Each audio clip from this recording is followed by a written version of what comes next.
Saf and Lisa, and today I'm actually going to be doing something which I have never done before on my channel.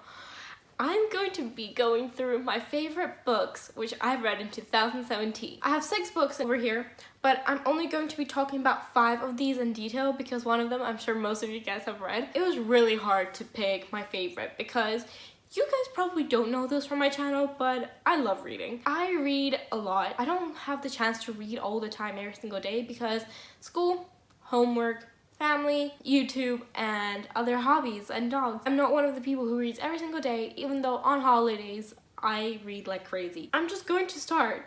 The first book which I'm going to talk about is my favorite book of 2017, is All the Bright Places by Jennifer Niven. I'm sure many people have talked about this book. There are many book reviews on this book. So if you want more detail on this book, please go and check them out. I'm not going to be giving any spoilers from these books because I am recommending these, and honestly every single one of them I loved. So All the Bright Places is an amazing book. Many people say that it's cliche, that it's boring, that it starts off very slow and then you get to love it. I cannot say the same. I have read this book in last spring 2017, like April-ish. So some of the parts I have forgotten, but like I said, I'm not going to be giving any spoilers. I've watched a few reviews straight after I read this book because let me say it had me in tears many times. Not like at the end because I'm not spoiling anything, but I cried a few times at this book because of just the fascinating stories of the character stories. I think both of the main characters are so strong. I love both of these characters. It's not often that I love the main characters because usually, no offense to writers, but usually the girl doesn't really have a character.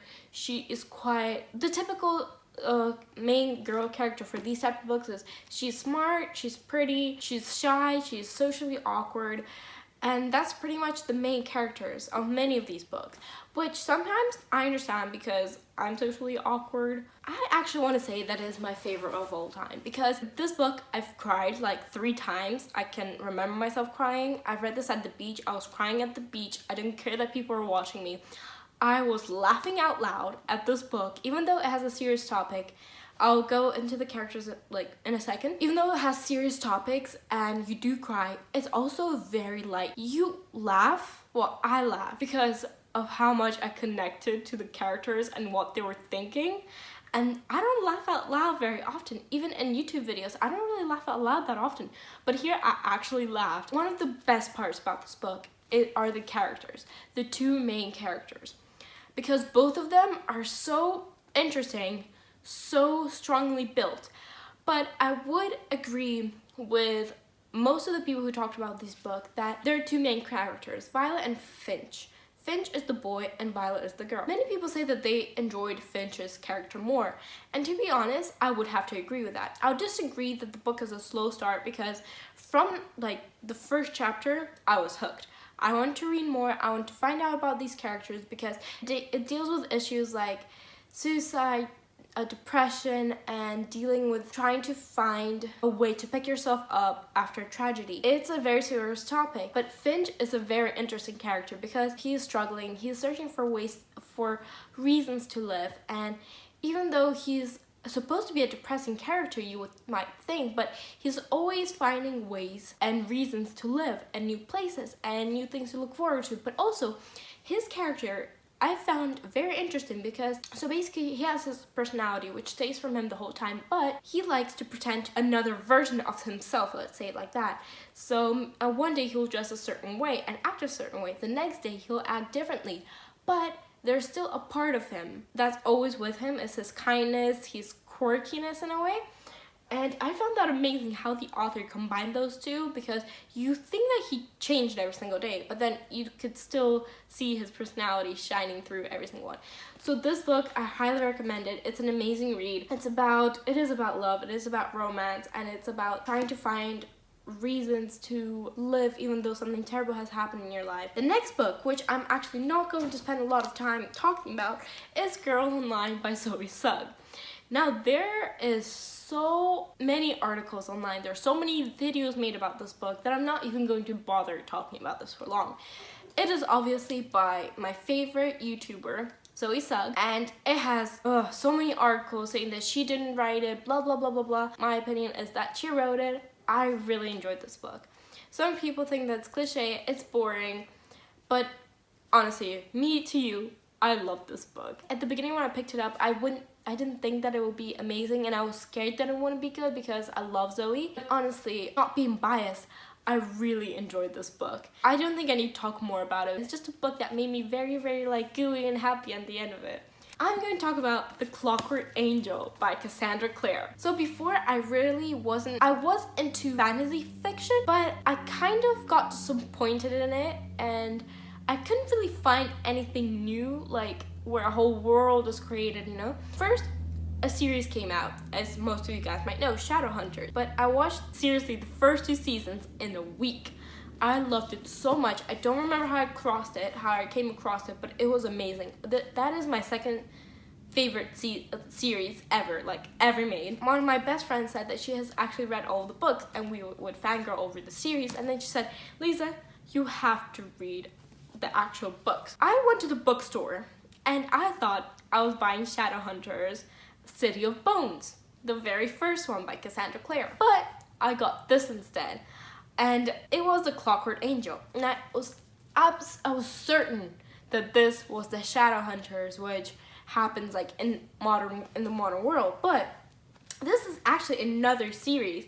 So usually it's City of Bones, City of Ashes, and blah blah blah. That's what the series is based out of. But this is The Clockwork Angel, and then there's also Clockwork Prince and Clockwork Princess. Guys, this book is incredible. It's the same world that the Shadowhunters live in and the Cassandra Clare made up. It is so good. You just become so in love with the world that Cassandra Clare made, and I don't even think that you have to watch or read any of the other Shadowhunters books because everything is explained in here too.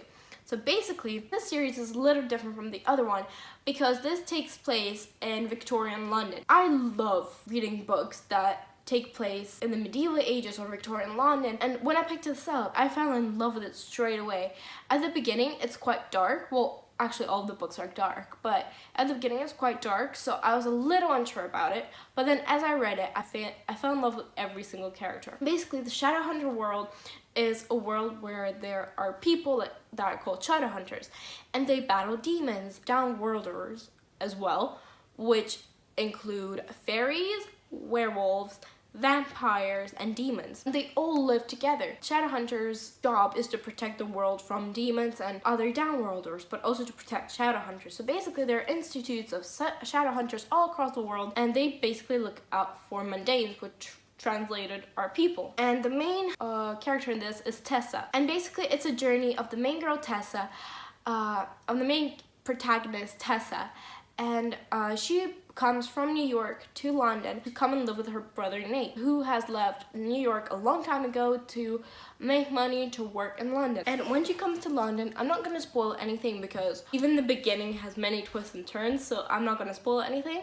Just please read it. She meets a Shadowhunter who is Will, and he's this gorgeous boy, but he only cares about himself. And then she goes to the institute, where the London Institute of Shadowhunters, where she meets other Shadowhunters and they have a mission to complete. This is nothing like what I've read before. You fall in love with the whole world of Shadowhunter. It is one of the best worlds besides from Harry Potter that I've ever been in, and honestly, it's a struggle to get out. The first book, I couldn't put it down. I've just read the second one, and guys, it's just as good, if not better. Now, going back to the romance, is this book by Lockhart, and it is We Were Liars. Now, I love this book. I've said this already about all the other books. Usually I read like brief descriptions of what the book is about, and this book turned out to be nothing like I thought it would be. Basically, it is about friends who spend every single summer with their families on a big island, and they hang out, and they were friends for the longest time, and it's about a girl. It's so hard without spoiling. Basically, these 4 friends have spent every single summer together, having fun, doing crazy things, going on adventures on this island. And all of them grew up. They're 17, and they are all from wealthy families except for one boy. These kids have grown up. They're now 17, and they're all teenagers now. and all of them are very wealthy, and they are called the Sinclairs. Guys, there are so many plot twists in this book that I don't think any other book in the world has. It starts off with talking about this perfect family, how they live together, how everyone loves each other, and about these four friends who start falling in love for each other and having the best summer. And the main character is excited for this summer, especially because the last summer she started to develop feelings one of her friends, and they share an amazing memory. And it's just about growing up, discovering not only yourself but the people around you, seeing the changes and being disappointed. That sounds really sad, but that really is what the book is about. I just don't want to talk about this book because I don't want to spoil it for you. But there's so many plot twists in this book. Like, it's only 200 pages, but I don't understand how the author included so many plot twists in this book. And it talks about family issues, family, and the importance of family and betrayal of family. And oh my god, guys, like every 50 pages is a plot twist. And it's an incredible book. At the end of the book, I was crying so hard. My heart, literally, the book grabbed my heart because you fall in love with the main character and you feel sympathy for her and you want everything to be okay within her life, and you see this perfect life that she has, but you're not like annoyed or she isn't spoiled or anything, and you see the family that she has and you fall in love with her family, with her friends, and the summer that they had, and then at the end your heart just rips apart. Well, I thought throughout the whole book that one thing is going to happen because it was hinting on it, but then at the end it just like cut it off and this whole other plot twist came. It was just mind-blowing. You would have never expected it, like ever. And this book, I know, I actually ordered this book from eBay, and it actually has some writing in it. Then I discovered that this book was actually read in schools. My school also read, like, it was a choice that you could read it and then write an essay about it, just like The Outsiders or like Catcher in the Rye. And I recommended all my friends to choose this book when you like could take the book that you want to read, and every single one of my friends loved this book.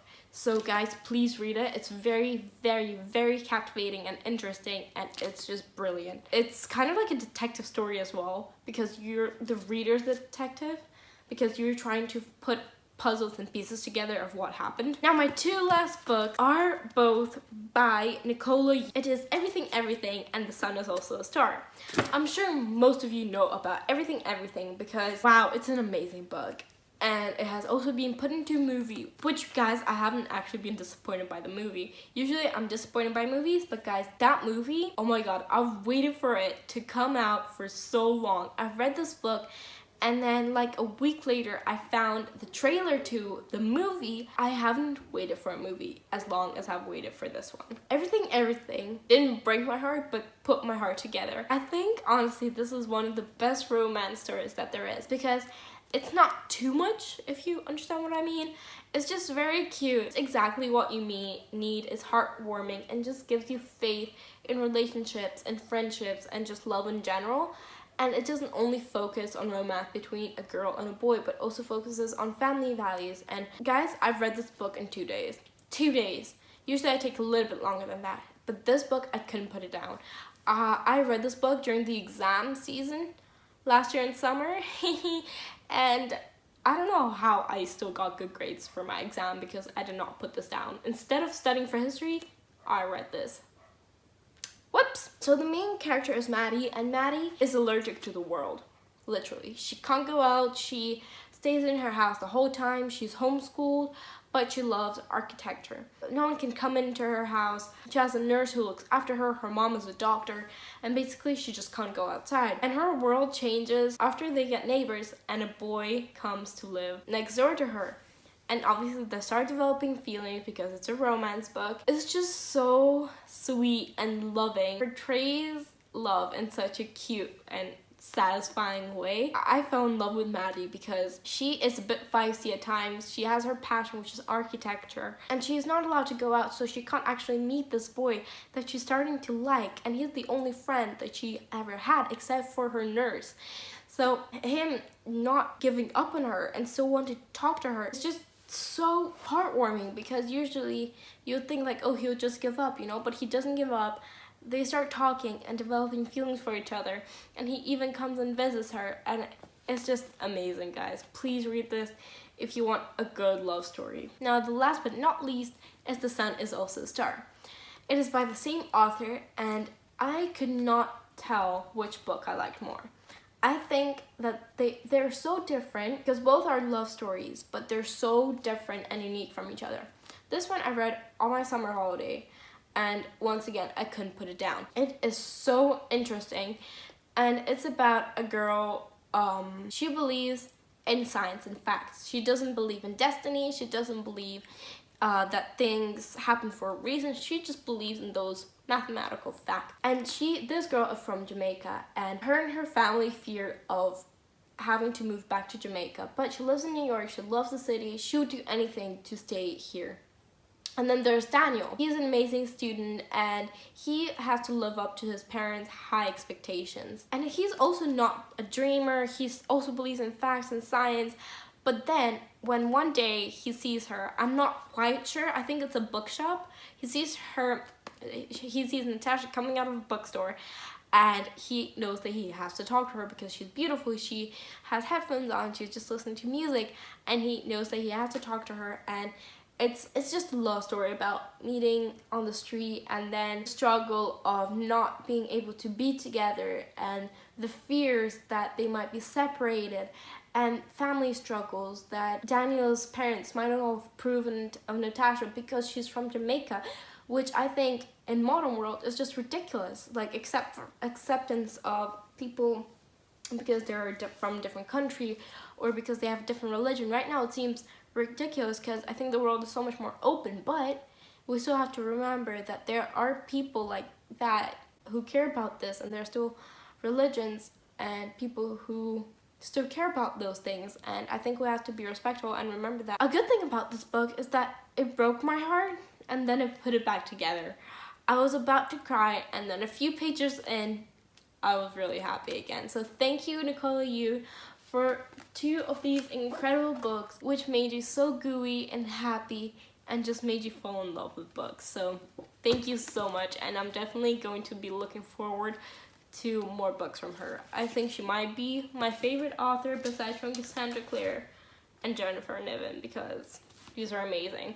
I think I might read Opening Up the Universes. I need to order that. Thank you guys so much for watching these videos, and please, if you're interested in any of those books or if you read them, please tell me in the comments down below, and please read some of these books because they're amazing. I love them, and they are my favorite books of 2017 because they're so inspiring, they're amazing, and heartwarming, and just full of adventure. Thank you guys so much for watching this video. It's very different from my other videos, but I want to start this type of series in a way on my channel. So if you want more videos on books, or if you want me to talk further and in more depth about one of these books, please tell me down below and give it a like if you enjoyed it.